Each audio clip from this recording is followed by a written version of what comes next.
أعوذ بالله السميع العليم من الشيطان اللعين الرجيم. بسم الله الرحمن الرحيم. الحمد لله رب العالمين، والصلاة والسلام على أشرف الأنبياء والمرسلين سيدنا ونبينا وشفيعنا أبي القاسم محمد وأهل بيته الطيبين الطاهرين المعصومين المظلومين الذين أذهب الله عنهم الرجس وطهرهم تطهيرا. ورحمة الله على أعدائهم أجمعين. ما بعد، فقد قال الله سبحانه في كتابه المبين وقوله الحق.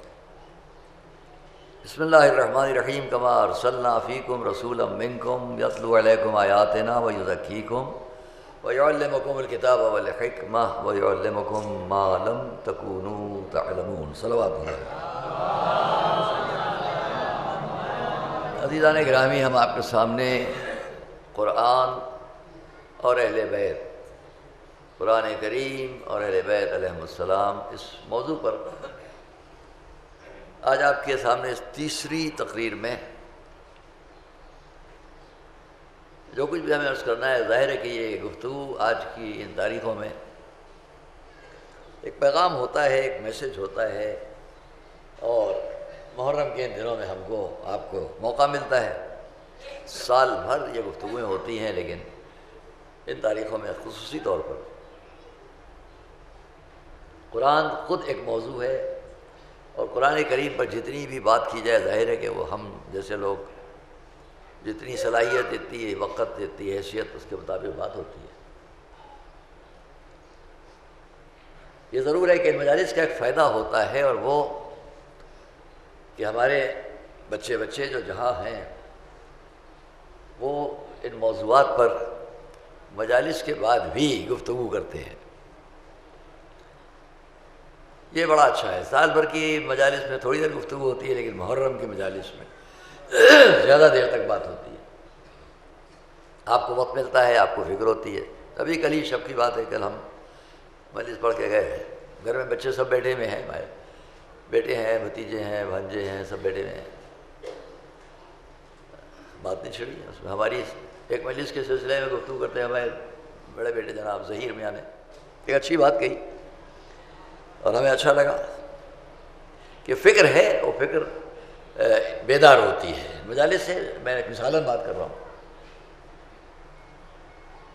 بڑے اچھے انداز میں انہوں نے بات کی. دیکھیے آپ نے بیان کیا، اور قرآن کریم کی یہ آیت جو آپ نے بیان کی، اب جو ان کی لفظیں ہیں اس کے حساب سے، اور جو ہم لوگوں کا اپنا مطالعے کا طریقہ ہوتا ہے، اس طرح ہم بات کریں. قرآن کریم کی آپ نے ایک آیت پڑھی کہ قُلْ لَئِنِ اجْتَمَعَتِ الْإِنسُ وَالْجِنُّ عَلَىٰ أَن يَأْتُوا بِمِثْلِ هَٰذَا الْقُرْآنِ لا یأتون بمثلہ ولو کان بعضهم لبعض ظہیرا. اور اس کا ترجمہ کر کے ہم سے بتایا کہ آپ نے بات کہی، دیکھیے دماغ میں بات آتی ہے، وہ ہم آپ کے سامنے نقل کرتے ہیں کہ اچھی بات کہی. قرآن اور اہل بیت کے موضوع پر جب ہم نے اس آیت کو پڑھا، آپ کے سامنے تلاوت کیا، تو اس کا مفہوم کیا ہے کہ کہہ دیجئے اے رسول کہ اگر جن اور انس سب مل کر بھی جمع ہو جائیں، ساری، بہت اچھی بات کی، ساری دنیا جمع ہو جائے تب بھی وہ اس کا جواب نہیں لا سکتے. کہہ دیجئے، اب یہ ہر ایک کی فکر ہوتی ہے، آپ جہاں جہاں میرے بچے، کہہ دیجئے اے رسول کہ اگر جمع ہو جائیں تمام انس و جن کہ اس قرآن کا جواب لے آئیں تو نہیں لا سکتے، اگرچہ بعض کے مددگار کیوں نہ ہو.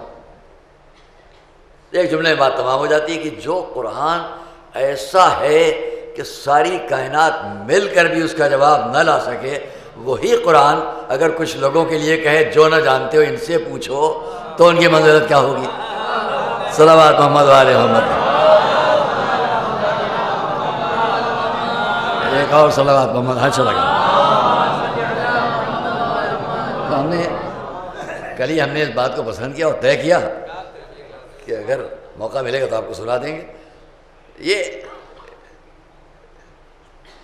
بہت باتیں ایسی ہیں جو ہم پڑھتے ہیں اور کتابوں میں دیکھتے ہیں، اور یہاں بیان کریں تو یہ ریکارڈ ہو رہی ہے نا باتیں، جہاں جہاں جا رہی ہیں. بہت سے لوگ تو بڑی توجہ سے سن رہے ہیں، پوری دنیا میں جا رہی ہیں، نیٹ پر جائیں گی ساری دنیا.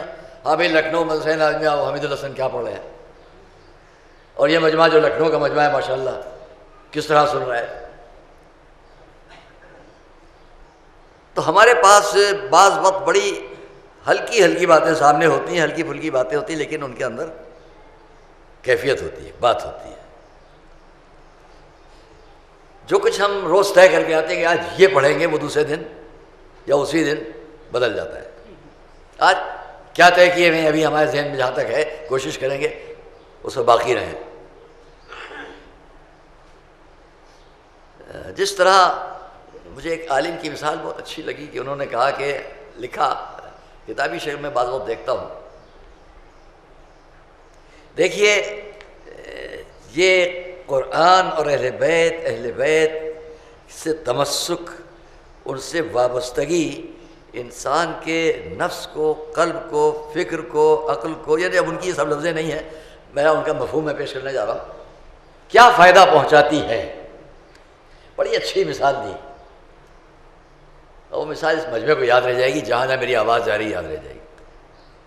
ایک کسان جب کھیتی کرتا ہے اور اپنے کھیت کو کسی خاص کھیتی کے لیے آراستہ کرتا ہے، گیہوں بونا ہے، دھان بونا ہے، پورا چیز، تو اس کو ان حدود میں رکھ کر وہ یہ کوشش کرتا ہے کہ جو چیز بوئی ہے اس کے نقصان پہنچانے والی کوئی اور چیز اس کھیت میں نہ آئے.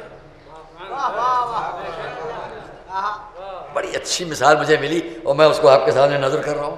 اچھا بہت سی مثالیں ایسی ہوتی ہیں جو فرضی ہوتی ہیں، دماغ میں آ جاتی ہیں، اور بہت سی ایسی ہوتی ہیں جو کتابی شکل میں علماء پیش کرتے ہیں، وہ ذہن میں آتی ہیں. ایک بہت بڑے عالم کی تھی مثال، ایک صلوات محمد علیہ وسلم.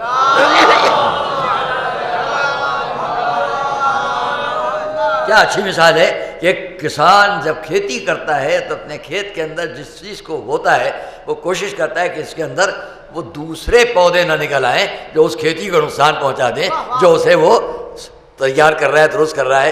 اتنا پانی، یہ گھاس کا تنکا نکال دو، وہ فلاں زہریلی گھاس آ گئی وہ ہٹا دو، اس کو ہٹا دو، اس کو ہٹا دو، تاکہ صحیح کھیتی جو وہ چاہ رہا ہے وہ نکلے. بھائی یوں ہی سمجھ لو کہ مرد مومن ایمان تو پا لیتا ہے، لیکن اس کے قلب کے اندر کی زمین پر اگر وہ محبت اہل بیت کو سینچتا رہے گا تو غلط زہریلے پودے نکلنے ہی نہیں پائیں گے. صلوات محمد علیہ محمد بھیجیے. اچھی لگی ہو مثال تو بلند آواز سے سب مل کر صلوات پڑھیں.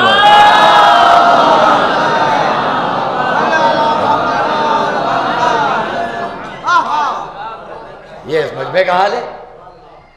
ہم اور آپ جہاں بھی ہیں، زہر کا کوئی پودا جو ہمارے ایمان کی کیفیت کو نقصان پہنچا سکے اس وقت تک آنے ہی نہیں پائے گا قلب کی سرزمین پر، جب تک کہ محبت اہل بیت کا پانی ہم دیتے رہیں. یہ ہے منشا اور مقصد. ہم نے کل ایک چھوٹی سی بات، ہلکی سی بات، بہت سی باتیں یہاں سے جانے کے بعد بھی سننے کو ملتی ہیں، وہ بھی اچھی لگتی ہیں. سلام پر ہم نے کل بات کہی، خاندانی غرور اور تکبر پر بات کی. ان میں ہر ایک خود ایک موضوع ہے جس پر ہم جتنی دیر بات کریں. خانوادگی، خاندان، میرا خاندان. بڑے افسوس کی بات ہے کہ آج ہم کدھروں میں بٹے ہوئے ہیں. سب سے پہلے تو یہ دیکھو کہ اس نبی کی امت میں ہم ہیں تو ہمیں شرف کس پر ہونا چاہیے؟ ان کے امتی ہونے پر شرف ہونا چاہیے، یا میں یہ سید ہوں اور یہ میں شیخ ہوں اور یہ میں قریشی ہوں اور میں یہ فلاں ہوں اور میں یہ سارے جو فخر کی باتیں ہیں یہ سب وہاں جا کے ختم ہو جاتی ہیں. جب باتیں چھوٹے چھوٹے بل تو بڑے نظر آئیں، یہ بڑا بل نہ نظر آئے.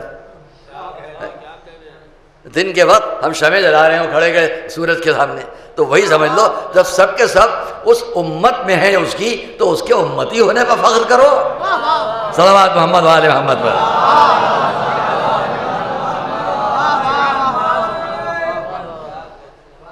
ہم ایک مرتبہ وہاں تھے ٹورنٹو میں، تو ہم سے شکایت کی گئی کہ یہاں کے حضرات بہت زور و شور سے آج کل پروپیگنڈا کر رہے ہیں سیادت کے خلاف، تو آپ کچھ جواب دیجئے. کافی 20 سال پہلے کی بات شاید. ہمیں جو کہنا تھا ہم نے کہا اور یہ نہیں ہے کہ ہم اس تقابل میں جائیں کہ یہ سیادت اور غیر سیادت، سید غیر سید۔ پہلی بات تو ہم ہمیشہ ایک بات کہتے چلے آئے ہیں کہ اپنے علم پر بات کرو، اپنے عمل پر بات کرو، اسلام نے جو تعلیمات دی ہیں اس پر بات کرو۔ یہ چھوٹی بڑی باتیں ہم بہت دو لفظوں میں تمام کر سکتے ہیں، اس بات کو بھی موضوع ہے، مگر اس موضوع پر ہم جب نجف اشرف میں پڑھتے تھے ہمارے ساتھی لوگ، بھئی علامہ طالب جوہری شیخ ہیں، سید نہیں ہیں، جب وہ بیٹھتے تھے تو ہم ان سے کہیں کیوں اس بات پر پریشان آپ ہوتے ہیں، کوئی آپ کو یہ کہے وہ کہے، بھئی میں نے تو یہ پڑھا ہے کہ جس امام کی سرپرستی میں ہم سب ہیں، ایک صلوات محمد علیہ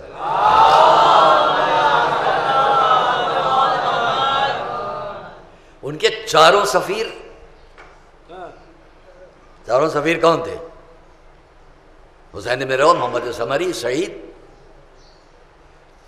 چاروں سفیر آپ کے، ابو جعفر، یہ چاروں کے چاروں سفیر آپ کے کون ہیں؟ سید ہیں؟ ہمیں ایک بھی سید نہیں ہے۔ وہ پردہ غیب میں ہے جن کو اپنا سفیر بنایا، وہ چاروں کے چاروں غیر سید۔ تقابل میں نہیں کہہ رہا ہوں، خالی اگر کسی کے ذہن میں جذبہ اس کو ہٹاؤ، ویسے بن جاؤ جو رسول نے چاہا ہے، ویسے بن جاؤ جو اہل بیت نے چاہا ہے۔ یہ بتلاؤ کہ حضرت سلمان کون سے سید تھے؟ مگر ایسے تھے کہ منا اہل البیت کے مصداق قرار پا گئے، صلوات محمد و آل محمد پر، ایسے تھے۔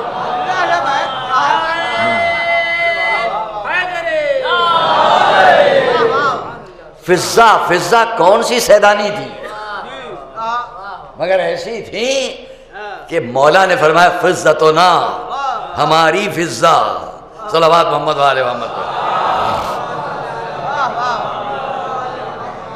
حضرت ابو ذر کون سے سید تھے بھائی؟ جو سادات ان پر بات نہیں کر رہا ہوں، جو غلط، کل میں نے اسی سے مثال قائم کی تھی، اگر ہو سکا تو آگے بڑھوں گا اس مثال پر۔ حضرت ابو ذر وہ کہاں کے سید تھے؟ سارا یہ پورا طبقہ جہاں جہاں ہے وہ حضرت ابو ذر کو مانتا ہے، مجال نہیں کوئی حضرت ابو ذر کے لیے ایک لفظ کہتے، سید تو نہیں تھے، مگر ایسے تھے کہ رسول نے فرمایا اس زمین سے زیادہ سچا کسی نے اور آسمان سے زیادہ سچے پر کسی نے سایہ نہیں ڈالا۔ یہ اصدق ذی لہجہ من ابی ذر، یہ ابو ذر ہے۔ چاروں کتابیں جس پر آج ہمارے دین کی بنیاد ہے، شیعیت، جعفری، کن کتابوں بنیاد آپ کی ہے؟ کتب اربعہ، 4 کتابیں، اصول کافی، تہذیب، استفسار، من لا یعذرہ الفقیہ، یہی 4 کتابیں جن پر بنیاد ہے۔ ان چاروں کتابوں پر ویسے گفتگو کرو تو مجلس سے نکل جائیں گے باہر، مگر وہ جلدی ان چاروں کتابوں کے لکھنے والے کون؟ شیخ یعقوب کلینی، شیخ ابو جعفر طوسی۔ ایک کتاب تو بتا دو چاروں کتابوں میں سب لکھنے والے جو ہیں شیخ ہیں۔ کون ہے سید؟ سفرا چاروں غیر سید، کتابیں چاروں لکھنے والے غیر سید۔ یہاں چھوڑ دیے جناب آگرے میں جناب شہید ثالث کو، جو وہاں کے 4 شہید شمار ہوتے ہیں، ان چاروں میں کون سا شہید سید ہے؟ خود دہلی میں جناب شہید رابع کون سے سید ہیں؟ یہ فخر بند کرو، یہ فخر کہ میں سید، اگر اس پر ناز ہے کہ ہم سید تو اس نسبت کا احترام کرو۔ اگر اس نسبت کا احترام ہے تو اچھے سید ہو، اگر اس کا احترام نہیں ہے تو بدترین سید ہو۔ صلوات محمد و آل محمد جو جائے گا۔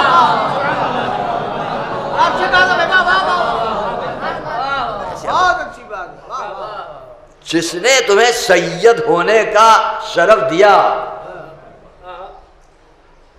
اس نے کہا ہے سید القوم خادمہم، خادم القوم سیدہم۔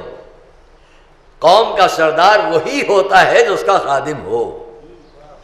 اگر خدمت کا جذبہ ہے تو سید ہیں، اور خالص سیادت کا جذبہ ہے صلوات محمد علیہ محمد.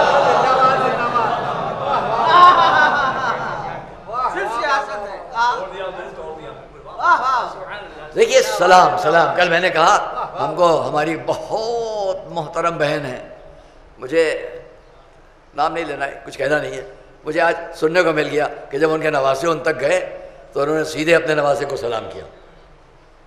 بزرگ ہو کر گویا ہمارا میسج پہنچ گیا، ہر جگہ بات پہنچ گئی. جب آپ پہلے سلام کرو گے تو ایک تو آپ نے اپنے نام اعمال میں اچھا لکھوا لیا، دوسرے آپ نے دوسرے کو دعا دے دی، تیسرے جو اپنے اندر تھوڑا غرور تکبر کچھ تھا وہ بھی ہٹ گیا. صلوات محمد والے محمد پر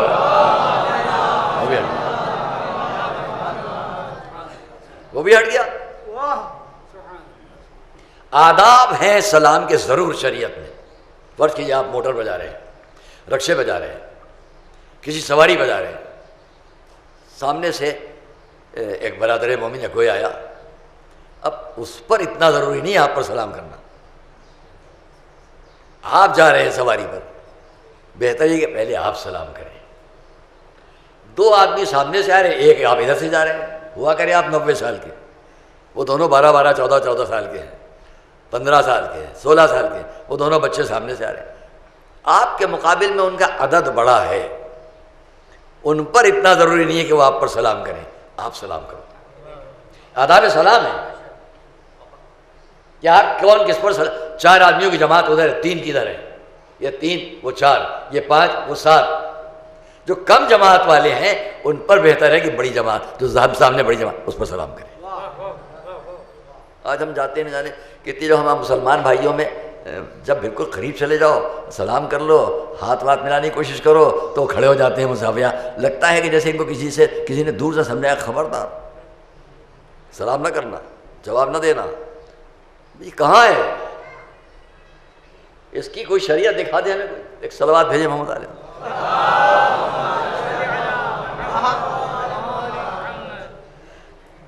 میں بہت سے اس سلسلے میں آداب بیان کرتا ہوں.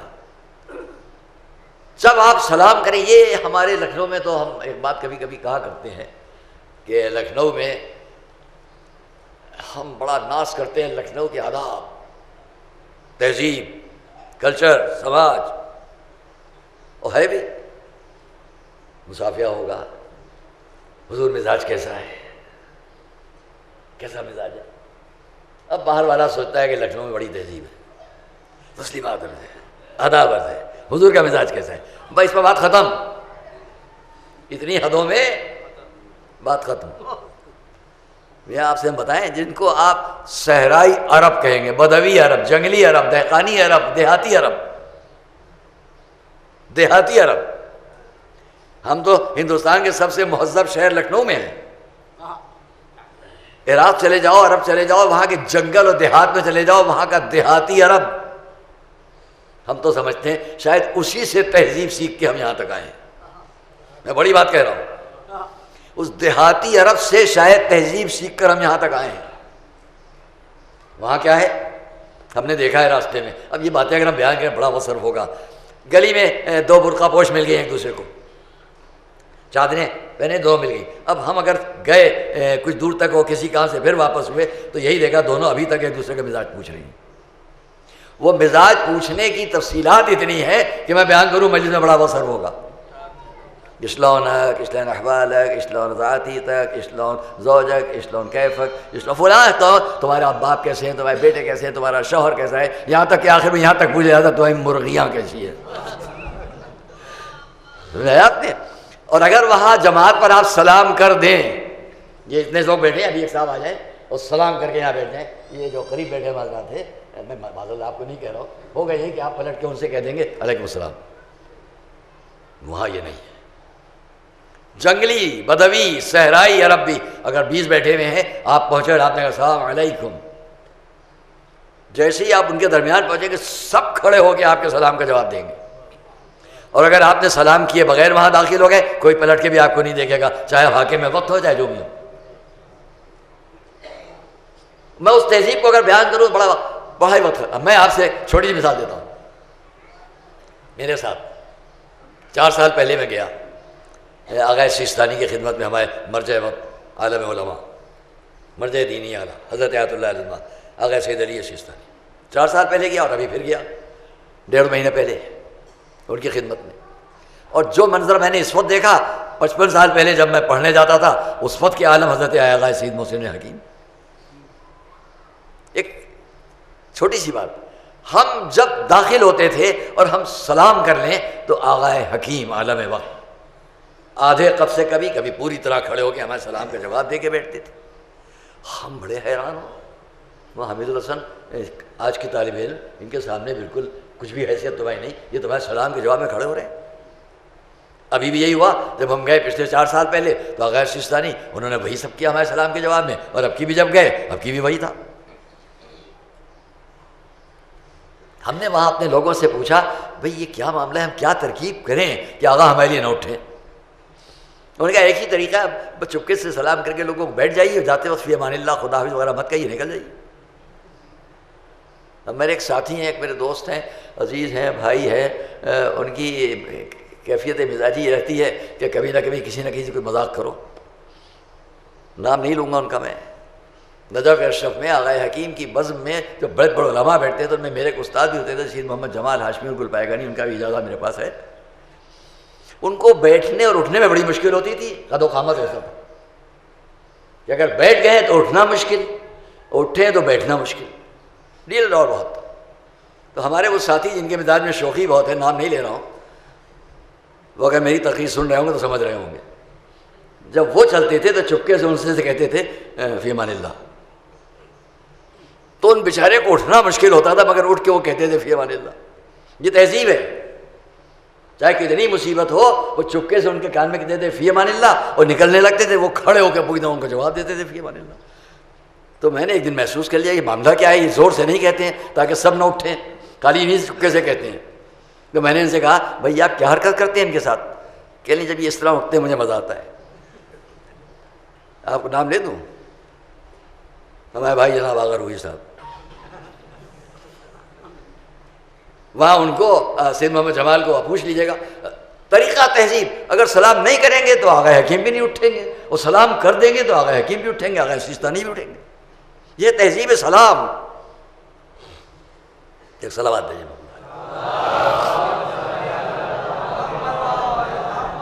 یہ سب تہذیب کہاں سے بدوی عرب نے سیکھی؟ اس صحرائی عرب نے کہاں سے سیکھی؟ بتاؤں کہاں سے سیکھی؟ اصحاب رسول نے یہ طے کیا کہ حضور کے بارے میں یہ سنا کرتے ہیں کہ ہمیشہ یہ پہلے سلام کر لیتے ہیں. ایسا کرو کہ ایک دن یہ نہ سلام کر پائیں، ہم پہلے سلام کریں. یہ واقعہ سنا ہوگا آپ نے. سب نے طے کہ صبح سویرے اس راستے سے گزرتے ہیں، چل کر وہاں ایک کھنڈر ٹوٹی ہوئی دیوار کے پیچھے چھپ کے بیٹھ جائیں. جیسے ہی آنے لگیں گے ایک دم سے نکل کے سلام کر لیں گے. صبح سویرے کا وقت حضور ادھری سے روز گزرتے ہیں، سب جا کے اس کھنڈر کے اس دیوار کے ٹوٹی ہوئی دیوار کے بیچ چھپ کے بیٹھ گئے. آج جو گزرا پہلے ایک دم ہم سلام کر لیں گے، ہمارا آج سبقت سلام میں پہلا کام ہو جائے. کیونکہ رسول مشہور ہے سبقت سلام، پہلے سلام کرتے تھے. حضور جب آ رہے قریب آ رہے یہ دیکھ رہے بس اب کہتے میں دور سے آواز دی، اے دیوار کے پیچھے چھپے ہوئے بیٹھے لوگوں تم پر میرا سلام. صلوات محمد و آل محمد.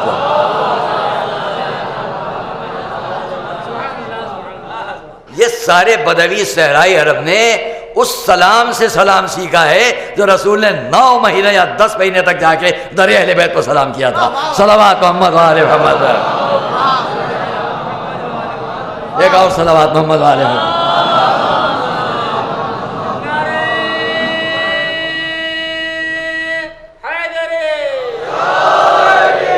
اس سلام کو ہم پھر کسی تقریر میں بیان کریں گے. 10 مہینے تک اصحاب صفہ اس کے گواہ. صفہ صاحبان یا چھپر کو کہتے ہیں. میں نے مذاق پہ کبھی کہا ہے صفہ ہی سے صوفی ہے. میں نے مزاحاً کبھی کہا ہے کہ صفہ صاد فے ہے، اسی سے صوفی بن گیا ہے. کیونکہ وہ صفہ صاحب صفہ 10 مہینے تک رسول کے سلام کے گواہ تھے. جو آیت تطہیر پڑھ کر ہوتا تھا وہ اس کے گواہ بن گئے، دلوں میں محبت بیٹھ گئی، آج وہی آیت حدیث کے نقل کرنے والے ہو گئے۔ اسی لیے صوفی حضرات بڑی محبت رکھتے ہیں در اہل بیت سے۔ ایک صلوات محمد والے۔ دیکھیے عزیزان کرام، چھوٹی چھوٹی باتیں، بعض وقت بالکل چھوٹی باتیں ہیں، ان کی حیثیت ہوتی ہے، وقت ہوتی ہے۔ عفو، معاف کرنا۔ آج ساری دنیا میں ہم تفصیل میں نہیں جائیں گے، ایک مرتبہ ہم جا رہے ہیں ٹیوب ٹرین میں لندن میں اپنے ساتھی کے ساتھ، اور عشاء پڑھتے تھے وہاں ہالینڈ پارک میں۔ تو ہم ٹرین میں جا رہے ہیں اور ایک شخص سے میری اپنی وجہ سے اس کو میرا دھکا لگا، ٹرین کی جنبش سے ذرا میرا شانہ لڑا اس سے۔ اس سے پہلے کہ میں اس سے کچھ کہوں، اس نے پلٹ کے فوراً سوری کہا، معافی چاہتے ہیں۔ ہوا کریں وہ جیسے بھی، مگر یہ باتیں بھی انہوں نے بہت سی سیکھی یہیں سے ہیں۔ آپ جو کہتے ہیں نا گڈ نائٹ، گڈ بائی، یہ کہاں سے سیکھا ہے؟ کہاں سے سیکھا ہے بھائی؟ ہمارے یہاں عرب تہذیب میں مساکم اللہ بالخیر، اور شارٹ میں کیا مساء الخیر، صباحکم اللہ بالخیر، اور مختصر کر دیا صباح الخیر۔ یہ مساء الخیر اور مساکم اللہ بالخیر کا ترجمہ ہے گڈ نائٹ، اور صباحکم اللہ بالخیر کا ترجمہ ہے گڈ مارننگ، اور فی امان اللہ کا ترجمہ ہے گڈ بائی۔ تو بھائی تم نے گڈ کو سیکھ لیا اور بائی کو سیکھ لیا۔ ہم نے اللہ کو یاد ہر جگہ رکھا ہے، چاہے رات ہو، چاہے دن ہو، چاہے خدا حافظ ہو صاحب نے۔ یہ تہذیب اسلام، اس کو انہوں نے بدلنا چاہا، ہم اور آپ نہیں بدل رہے ہیں آج تک باقی۔ ایک صلوات محمد والے۔ دیکھیے سلام، میں اگر ان باتوں کو کروں تو مجلس کا یہی سب باتیں ہیں۔ مولا علی کا خطبہ ہے علماء کے سلسلے میں، اور دوسرا خطبہ ہے جس میں اہل بیت اطہار کی، قرآن اور اہل بیت، اس میں اہل بیت کی عظمت بیان ہے۔ اس کے بعد فقرے آگے کسی تقریر میں ہم عرض کریں گے۔ یہاں سلام پر چونکہ بات ہے لہذا اس خطبے کی بات یاد آ گئی، میں نقل کر دوں۔ آخری فقرہ کیا ہے؟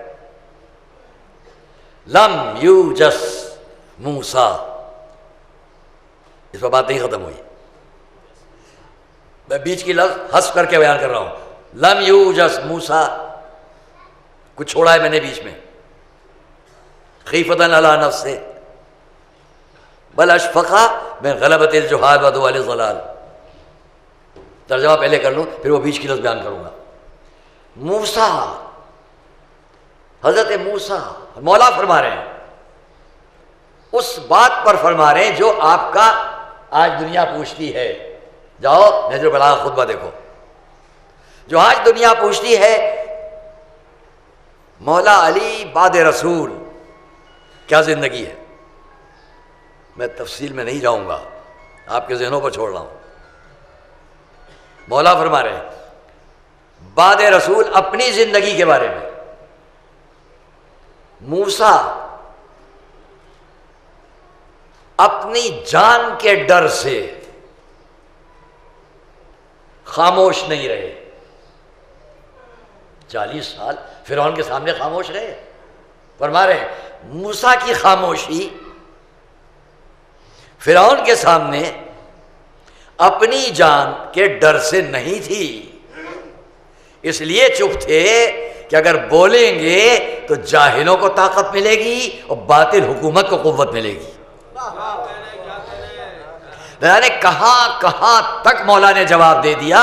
پہچانو کہ مولا کا قول ہے موسیٰ اگر فرعون کے سامنے مدتوں چپ رہ گئے تو اس لیے چپ نہیں تھے کہ اپنے لیے ڈرتے تھے، بلکہ جانتے تھے یہ وقت بولنے کا نہیں ہے، اگر بول دیے تو جاہلوں کو طاقت ملے گی اور باطل حکومت کو قوت ملے گی، اس لیے چپ رہے۔ سمجھ میں آئی بات آپ کی کہ موسیٰ کیوں ہے؟ اب کیا کہا جا رہا ہے؟ علی فرما رہے ہیں، اب میں اس بیچ کے فقرے کو بھی کہتا ہوں۔ لم یوجس موسیٰ، اور یہ فقرہ جو ہے یہ کسی نے بڑھایا نہیں ہے، جزو ہے خطبے کا۔ لم یوجس موسیٰ علیہ السلام، صدیاں گزر جانے کے باوجود علی جب حضرت موسیٰ کو یاد کر رہے ہیں تو سلام کر کے یاد کر رہے ہیں. اس سے پہچان لو کہ اگر سلام بدعت ہوتا تو علی موسیٰ کو اتنی بعد میں بھی سلام کے ساتھ بات نہ کرتے. صلوات محمد وآل محمد. سب مل کر ایک صلوات محمد وآل محمد.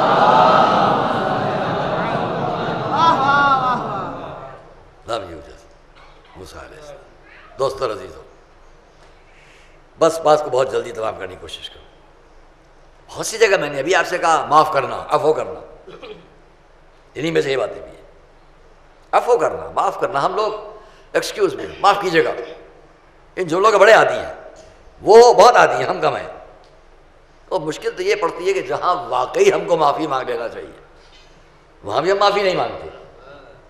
وہاں بھی ہمارا تکبر، ہمارا غرور، ہماری انا، ہمارا ایگو. ہم کیسے کہیں کہ معاف فرما دیجئے؟ نہیں کہیں گے. میں سب کی بات کر رہا ہوں اس مجمع میں، جہاں تک میری آواز اور جہاں تک ریکارڈ کے ذریعے جائے. گھروں میں بچوں سے بات کرنے میں عادت ڈالیے. چھوٹے چھوٹے بچے گھروں میں اگر آپ کے سامنے، ان سے عادت ڈالو. یہ نہیں ہے کہ بس ساری خطا بچوں ہی سے ہوتی ہے، بڑوں سے کبھی نہیں ہوتی. رول ہمارا گھروں میں یہ ہے، ہم سے کوئی خطا ہوتی ہی نہیں، بچوں سے ہوتی ہے. گھر کے اندر ذرا سی بات پر بہن، بیوی، ماں، بیٹی، بیٹا، بھائی، ماں باپ، انشاءاللہ کل امید یہی ہے، میرا جہاں تک اندازہ ہے کہ کل میں ماں باپ کے حقوق پر مجلس پڑھوں گا. اس مجلس میں جو کچھ گفتگو ہوئی کل اور پرسوں، شاید دونوں دنوں، وہ تفصیلی گفتگو ہے. ماں اور باپ کا حق جو جہاں جہاں ہے اس کو نوٹ کر لیں، کل کی مجلس میں انشاءاللہ کوشش کریں گے. کیا ہے گھر کے اندر ذرا سی بات ماں کے سامنے، باپ کے سامنے، شوہر اور زوجہ کے رشتے، بھائی اور بہن کے رشتے، کوئی ایک دوسرے کو بہت کم ہوتا ہے کہ ذرا ناراضگی ہو گئی.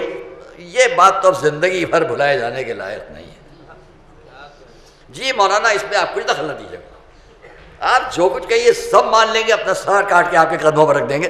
ابھی جب آپ سر ہی کاٹ کے رکھ دو گے تو باقی بات کہاں رہ جائے گی. مگر یہ بات نہ کہیے ہم سے، آپ یہ نہیں مانیں گے، ہم یہ نہیں مانیں گے.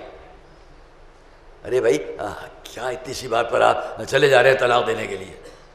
نمک زیادہ تیز ہو گیا تھا کھانے میں، نمک تیز ہو گیا. میں بالکل وہاں کے لوگ ہو گئے انگلینڈ وغیرہ کے، کہ ان کا جی کاہے پر طلاق ہو رہی، بیوی کی چھینک غلط ہے، چھینکتی غلط انداز میں. انہوں نے بیوی سے پوچھا آپ کیوں طلاق نہیں؟ ان کا شوہر جب رات کو سوتے ہیں خراٹے غلط لیتے ہیں. وہاں خراٹوں اور چھینک پر طلاق ہو جاتی ہے، یہاں اتنی سی نمک پر طلاق ہو. یہ نمک ٹھیک سے نہیں ڈالا، روز ملا کرتے ہیں، یہ پلیٹ صاف نہیں آئی، ساری ذمہ داری کل سننا ہے انشاءاللہ. ایک صلوات محمد علیہ.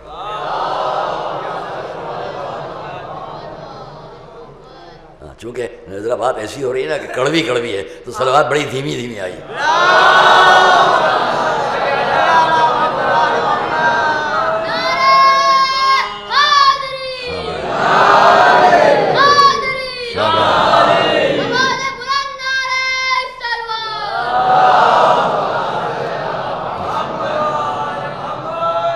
میں ایک سوال، میں نے آپ سے کہا میں کبھی کبھی آپ سے ایک سوال رکھوں گا، چھوٹا سا ایک واقعہ اور بات ختم.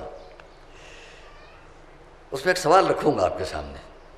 دیکھوں انٹیلیجنشیا، ذہانت کہاں تک ہمیں لے جاتی ہے. ہر روز ایک سوال رکھوں گا. کل بھی کیا تھا، پرسوں بھی کیا تھا، آج تیسری مجلس میں بھی کر لوں اور کل بھی انشاءاللہ ہوگا. اگر یاد رہے، نہ یاد رہے تو آپ میں سے کوئی کہہ دیجیے گا بھائی کوئی سوال تو میں بیان کروں گا. ایک کوشچن، ایک سوال اس واقعے میں ہے. چھوٹا سا واقعہ ہے، میں نے کہا چھوٹی چھوٹی باتیں بہت کچھ. مولا علی تشریف فرمائے. ایک صلوات محمد علی. جہاں جہاں میری آواز ہے سنیے گا، پہلی بار بیان کر رہا ہوں. مولا علی تشریف فرمائے. دو شخص داخل ہوئے، ایک باپ ہے ایک بیٹا ہے. ایک باپ ایک بیٹا، دونوں آئے، مہمان بن کر آئے.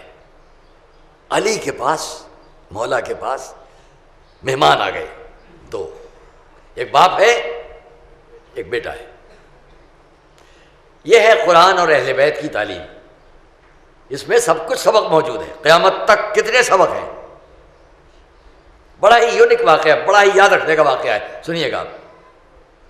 مولا علی کے سامنے دونوں مہمان آئے، اٹھے۔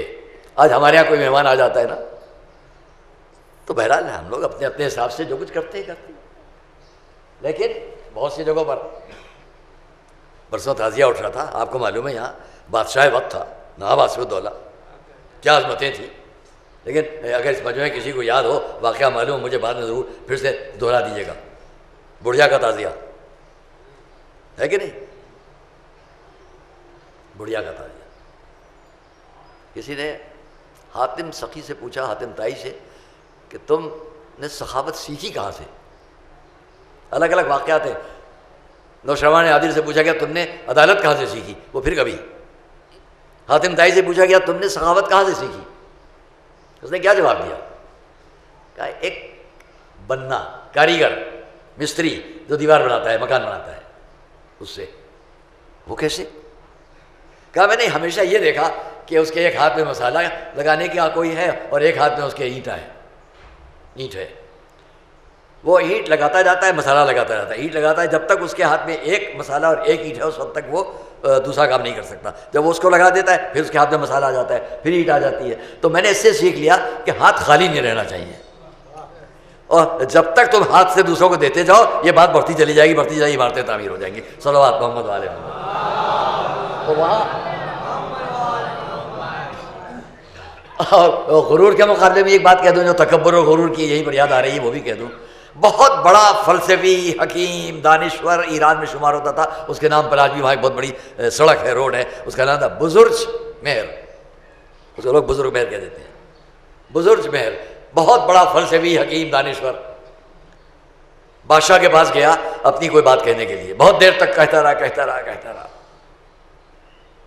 بادشاہ صاحب منہ موڑے، اس سے بات کر رہے ہیں، اس سے بات کر رہے ہیں، اس سے بڑے عالم، دانشور، فلسفی سے کوئی بات نہیں کر رہے ہیں۔ لوگوں نے حیرت سے دیکھا، بزرگ مہر نے اس کے پیروں میں سر رکھ دیا، قدموں پر سر رکھ دیا، اور اب کچھ کہا تو بادشاہ نے فوراً اس کی بات پوری کر دی۔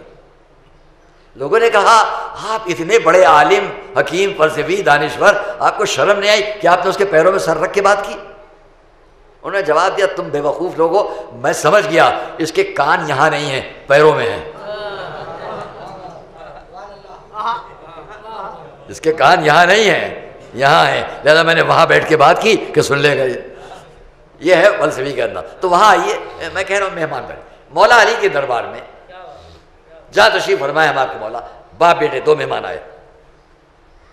مولا نے اٹھ کر، سوال ابھی پیش کرتا ہوں، مولا نے اٹھ کر دونوں کا استقبال کیا، ان کو صدر جگہ بٹھایا، جو اس نشست میں بزم میں صدر جگہ تھی وہاں بٹھایا۔ میرا مجمع یاد رکھے، آپ کے مولا کا ذکر ہے۔ کس بات پہ ہم اپنی عزت کو کم ہوتے ہوئے سمجھتے ہو، کس بات پہ بڑھتے ہوئے دیکھتے، اس پر توجہ کر لینا۔ اس سلسلے میں اور بھی واقعات کبھی کل پرسوں دیکھا جائے۔ یہاں تک کہ کھانے کا وقت آیا، کھانا لگایا گیا، ان کے آگے بھی لگایا گیا۔ اب کھانا پہلے یا بعد کا واقعہ ہے کہ ان کے ہاتھ دھلانا ہے۔ بڑے غور کی بات، یہیں پہ سوال کروں گا میں، توجہ ہے تو سوال کا جواب آپ کے ذہن میں آ جائے گا، ورنہ میں خود بعد میں بیان کر دوں گا۔ نیند تو نہیں آ رہی ہے؟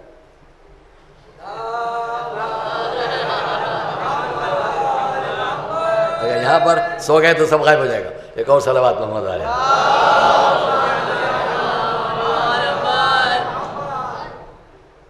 مولا نے اب ان کے ہاتھ دھلانے کا بتایا۔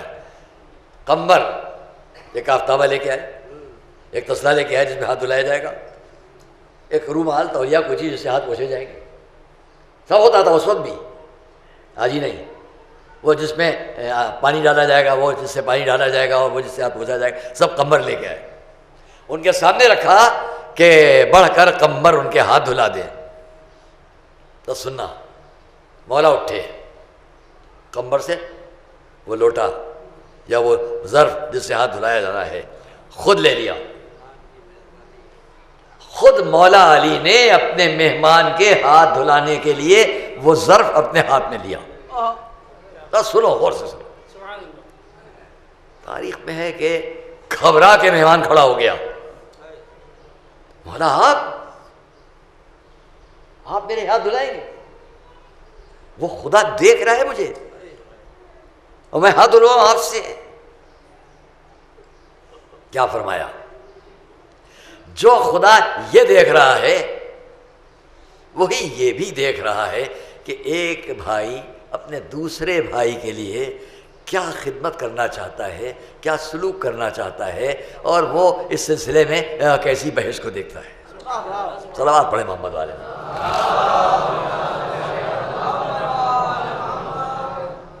فرمایا بیٹھ جاؤ بیٹھ جاؤ، علی کو اپنے ہاتھ دھلوانے دو. اس کے بعد عجب جملہ فرمایا، ہمارے تمہارے وہ بزرگ جن کو تم جانتے ہو ان کی قسم تم کو دیتا ہوں، یعنی حضور کی، رسول کی، ان کی قسم میں تم کو دیتا ہوں کہ دیکھو پورے اطمینان سے ہاتھ دھونا، ویسے ہی دھونا جیسے اگر کمبر پانی ڈالتے اور تم دھوتے. صلوات پڑھیے آگے. جیسے اگر کمبر تمہارے ہاتھوں پر پانی ڈالتے اور تم دھوتے ویسے ہی دھونا، یعنی اتنے ہی اطمینان سے. مولا کا انداز بیان کرنے کا، حکم کا انداز یا درخواست کا انداز یا خواہش کا انداز. بیٹھ گیا وہ مہمان، بیٹھ گیا، باپ بیٹے بیٹھ گئے. اب سوال پیش کرتا ہوں پورے مجمع کے سامنے، تھوڑی دیر رکوں گا، سوال کے بعد آپ کا ذہن سوچے جواب کیا ہے. مولا نے وہ ظرف لیا پانی کا، کمبر سے لیا، وہ ظرف سامنے رکھا کہ جس میں پانی گرے گا. اس شخص کے ہاتھ آگے بڑھوائے، پانی ڈالنا شروع کیا. جب وہ ہاتھ ہو چکا، کمبر بیٹھے ہیں، سامنے کھڑے ہیں، حضرت محمد حنفیہ سامنے کھڑے ہیں. اب اس کے ہاتھ دھل چکے، اب اس کے بیٹے کے ہاتھ دھلنا ہے. بس یہاں میں تم سے سوال کرتا ہوں، آگے کیا ہونا چاہیے؟ پورے مجمع کے سامنے سوال رکھتا ہوں. جی نہیں آیا جواب ہے. شاباش، آپ انعام کے مستحق ہیں. ایک صلوات محمد والے ہوں. یہ ہے ہمارا مجمع احسن ماشاءاللہ. مگر کس طرح؟ یہ تو آپ نے گیس کر لیا ماشاءاللہ. مگر جواب کیا ہے یہاں؟ کیوں؟ دوسرا سوال کر سکتا لیکن میں پریشان آپ کو نہیں کروں گا. دوسرا سوال ہے کیوں ایسا کریں گے؟ بھائی یہی تو سبق ہے. کیوں ایسا کریں گے؟ جو آپ نے جواب دیا صحیح جواب دیا، مگر کیوں ایسا کریں گے یہ جواب اگر آپ نے واقعہ نہیں پڑھا ہے تو آپ کے ذہن میں نہیں آ سکتا. چیلنج کرتا ہوں،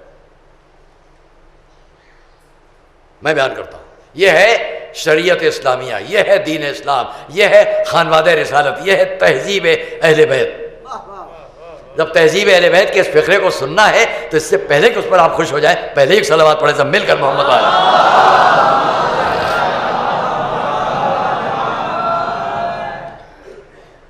اللہ اکبر. مڑے محمد حنفیہ کی طرف. محمد تم قریب آؤ، یہ لوٹا لو، یہ ظرف لو، ان کے بیٹے کا ہاتھ تم دھلاؤ. اب جملہ سنیے گا مولا کا. یہی سبق پوری دنیا کے لیے. پوری دنیا کے لیے سبق کیا ہے؟ یہ ہے شریعت، یہ ہے دین، یہ ہے اسلام، یہ اسلامی کلچر، اسلامی سوسائٹی، اسلامی تہذیب. سیکھو آ کر در اہل بیت سے. مولا نے کیا فرمایا؟ اے محمد، اگر تنہا اس کا بیٹا آتا، باپ ساتھ میں نہ ہوتا، تو علی اس کا ہاتھ دھلاتا، لیکن چونکہ باپ بیٹے دونوں ساتھ آئے ہیں، اگر علی دونوں کا ہاتھ دھلا دے گا تو شاید اس کو پسند نہ ہو کہ باپ اور بیٹے دونوں کو برابر کر دیا، شاید اسے پسند نہ ہو کہ باپ اور بیٹے دونوں کا مرتبہ برابر کر دیا، اس لیے باپ کا ہاتھ میں نے دھلایا، بیٹے کا ہاتھ تم دھلاؤ۔ صلوات محمد وآل محمد۔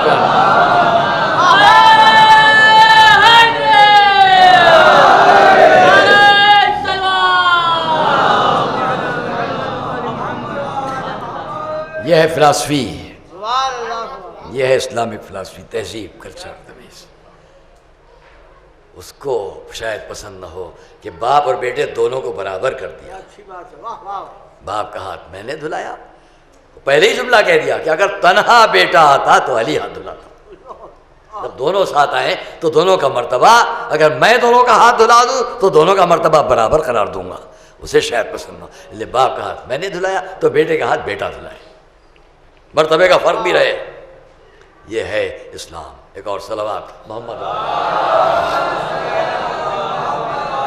بس میں آج زیادہ نہیں بیان کروں گا، اب اسی سے یہی سے ربط مسائل دے دوں آپ کے سامنے۔ یہ باپ بیٹے ہیں، علی اہتمام کر رہے ہیں، علی ان کا بیٹا، مہمان ان کا بیٹا۔ ایک اور باپ بیٹا یاد دلاؤں، وہاں بھی یہ باپ ان کا بیٹا، یہ والد پدر گرامی ان کا بیٹا۔ ذہن گیا؟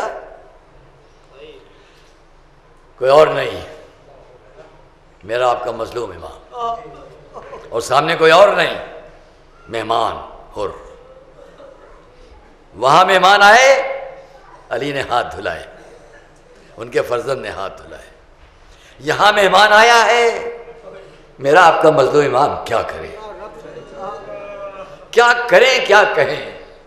اے حر، تم ایسے وقت آئے ہو کہ ہم تمہاری کیا مہمانداری کریں؟ خیموں میں التش التش کی آوازیں بنیں۔ دوستو عزیزو، کربلا کی سرزمین جب پہنچے ہیں امام حسین، تو میں نے کل بیان کیا، اسی سرزمین پر ایک وقت میرے اور آپ کے مولا علی گزرے، گزرتے ہوئے کربلا کی سرزمین سے، یہاں سے مجھے ہمت نہیں ہو رہی ہے پڑھنے کی، آدمی ہے اندر سے بھر آتا ہے کہ مولا علی اور کربلا سے گزر رہے ہیں، یوں دیکھو تو کچھ نہیں ہے، اور خیال کیے تو بہت کچھ ہے۔ علی نے صفین کی جنگ سے پلٹتے ہوئے کربلا میں قدم رکھے، وقت کے اندر گفتگو ختم ہو جائے گی، اور ابن عباس کو آواز دی، اے ابن عباس، جو میں اس زمین کے بارے میں جانتا ہوں، اگر تم جانتے تو یہاں سے آنسو بہائے بغیر نہ جاتے۔ اے ابن عباس، تم بغیر آنسو بہائے زمین سے نہ جاتے۔ پانی منگوایا، وضو کیا، نماز پڑھی، آرام کیا، میں مختصر کروں، آرام کیا، اور اب جو آنکھ کھلی تو زبان پر تھا انا للہ و انا الیہ راجعون۔ لوگوں نے دیکھا علی کی آنکھوں سے آنسو بہ رہے ہیں، پوچھا مولا یہ آنسو کیسے؟ کہا ابھی آنکھ لگ گئی، خواب میں دیکھا کہ آسمان سے کچھ نورانی چہروں والے لوگ سفید لباس پہنے، گلوں میں تلواریں لٹکائے اتر رہے ہیں۔ ان میں سے ایک شخص نے آگے بڑھ کر چاروں تلوار سے خط کھینچا، اور اس خط کے اندر ایک خون کی نہر جاری ہو گئی، اور میں نے دیکھا اس نہر کے اندر یہ میرا حسین، یہ میرا حسین غلطہ ہے۔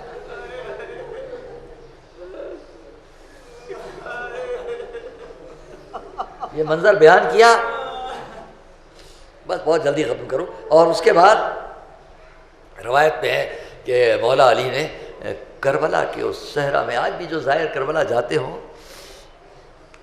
اور جا چکے ہیں انشاءاللہ، جو نہ جا سکے ہوں وہ جائیں، آج بڑا آباد ہے یہ کربلا کا منظر،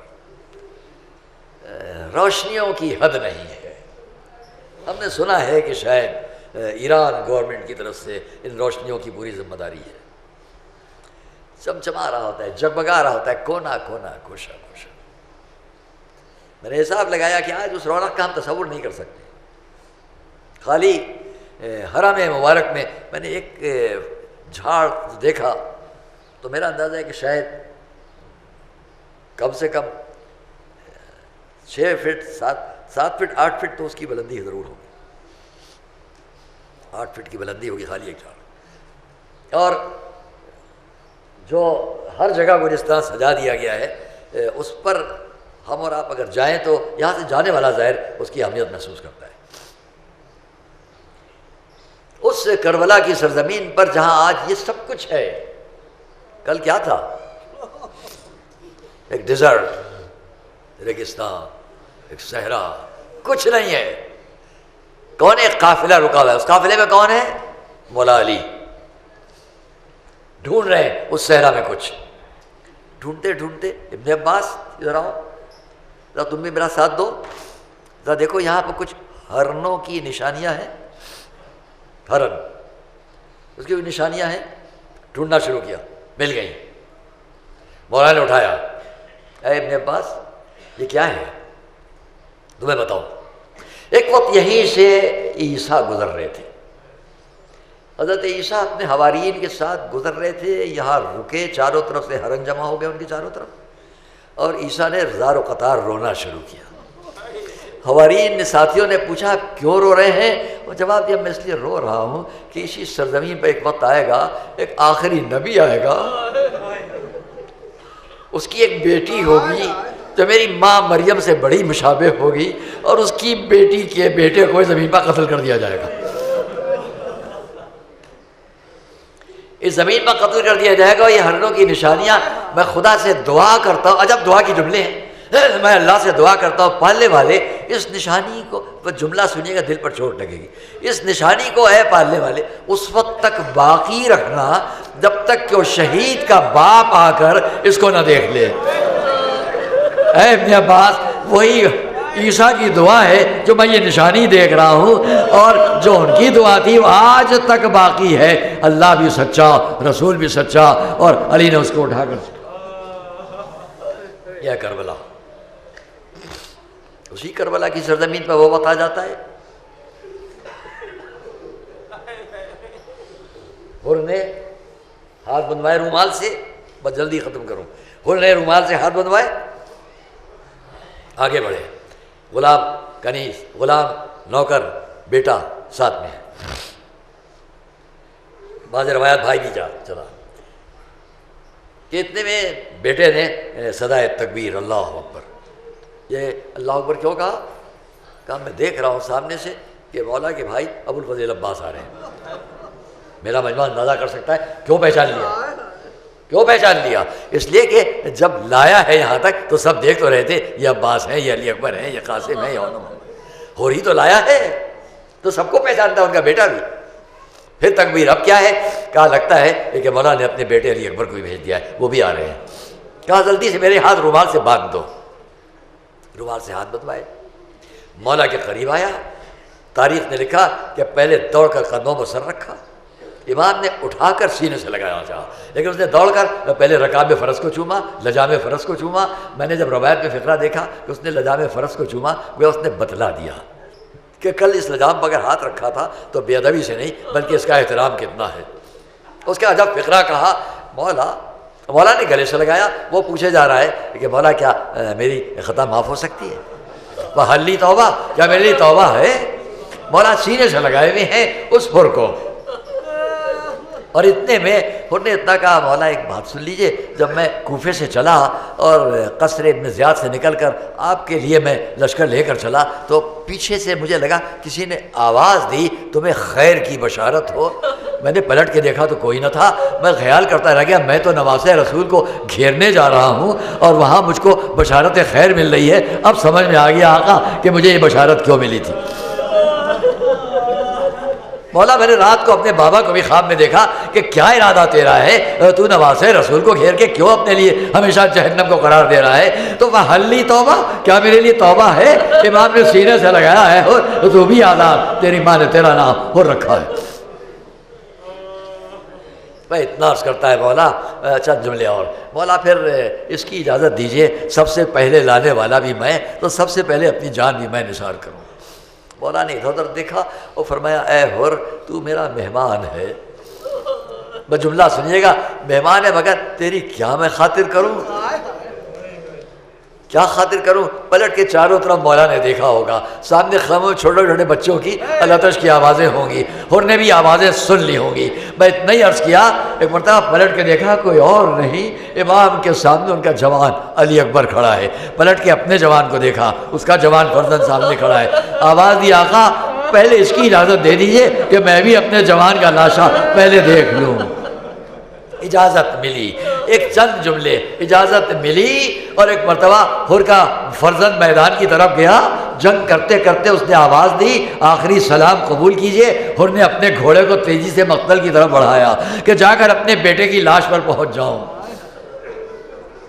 گھوڑا بڑھا رہا ہے، گھوڑے کے قدموں سے ہر طرف بھاگتی ہوئی فوجوں کی راہ سے ریت اڑ رہی ہے، دکھائی نہیں دیتا میرا جوان کہاں ہے، میرا جوان کہاں ہے، میرا بچہ کہاں ہے، میرا بیٹا کہاں ہے۔ جب ذرا نظریں عادی ہو گئی تو دیکھا سامنے جوان پڑا ہوا ہے، ایڑیاں رگڑ رہا ہے، لیکن حیرت سے دیکھا کوئی اور نہیں، کسی کے زانو پر سر رکھا ہوا ہے۔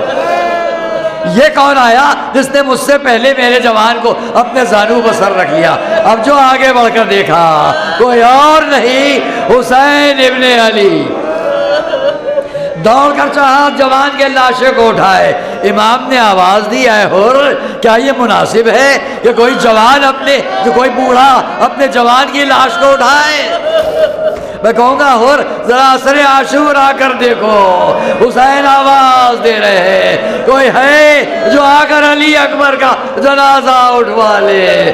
میں دوستوں بات ختم کر دیتا، لیکن ایک جملہ سن لیجئے۔ جب لٹا ہوا قافلہ کوفہ و شام سے گزر رہا تھا، لوگوں نے دیکھا دمشق کے بازاروں میں قافلہ قیدیوں کا جا رہا ہے، آگے آگے سر حسین ہے، پیچھے پیچھے حر کا اثر ہے۔ گویا بتلا دیا آقا اب کبھی ساتھ نہ چھوٹے گا، آپ کے اوپر جان۔